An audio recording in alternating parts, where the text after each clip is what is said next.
Hi friends, welcome back to my channel. Today in this video, I am going to show you how to turn on the game dashboard floating icon on Android. Please consider subscribing to my channel and liking this video. Let's get started, guys. Step 1. First, unlock your Nothing phone. Open the Settings application to find the Home Settings menu. Step 2. Now scroll down and locate the System option. It's typically located towards the bottom of the list. Tap on System to open the next set of options. This section controls a variety of settings on your device, including language preferences, system settings, and more. Step 3. Next, locate the Game Mode option. Tap on it. Step 4. Now locate the Game Dashboard option. Tap on it.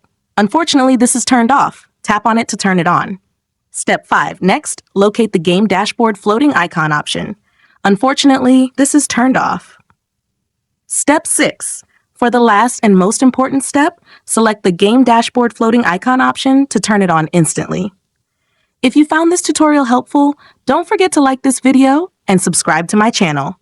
Thanks for watching.